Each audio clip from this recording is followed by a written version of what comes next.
તો અમદાવાદના માધુપુરા વિસ્તારમાં પાર્કિંગ જેવી સામાન્ય બાબતે એક યુવાનનો જીવ લીધો હોવાની હૃદયદ્રાવક ઘટના સામે આવી છે. માધુપુરા માર્કેટ નજીક ગાડી પાર્ક કરવા બાબતે બે પક્ષો વચ્ચે બોલાચાલી થઈ હતી, જે જોતજોતામાં લોહિયાળ જંગમાં ફેરવાઈ ગઈ હતી. આ ઉગ્ર ઝઘડામાં મિથિલેશ ઉર્ફે મુન્નો મિશ્રા નામના યુવાનની કરપીણ હત્યા કરી દેવામાં આવી હતી. ઘટનાની જાણ થતાં જ માધુપુરા પોલીસે સીસીટીવી ફૂટેજ તપાસી ગણતરીની કલાકોમાં 4 આરોપીઓ લાલી પ્રસાદ, આકાશકુમાર રાવત, ઇન્દ્રજીત અને આકાશ પટેલની ધરપકડ કરી લીધી છે. ડીપીસીઆરને એક મેસેજ મળે છે ગાડીને કે માધુપુરા માર્કેટ ખાતે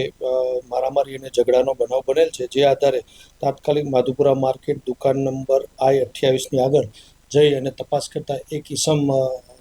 બેસુદ હાલતમાં પડેલો હતો અને પોલીસ ઇન્સ્પેક્ટર શ્રી તેમજ બાજુ ડિસ્ટાફના માણસો અને તેમજ ચોકીના માણસો જઈ અને તપાસ કરતા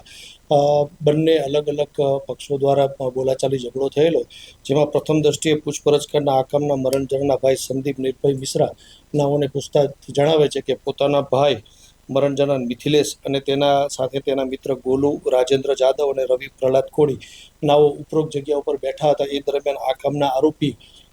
પોતાની ગાડી લઈ અને પાર્કિંગ મૂકી અને પાર્કિંગ કરવા બાબતે બોલાચાલી ઝઘડો થતા સામસામે પ્રથમ ગાળાગાળી થયેલી અને ત્યારબાદ આ કામના આરોપીએ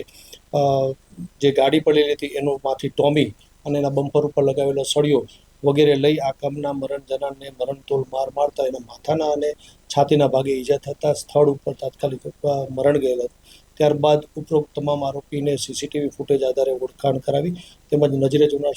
સાક્ષીઓ મારફતે વેરીફાઈ કરાવી આ કામના તમામ 4 આરોપી નામે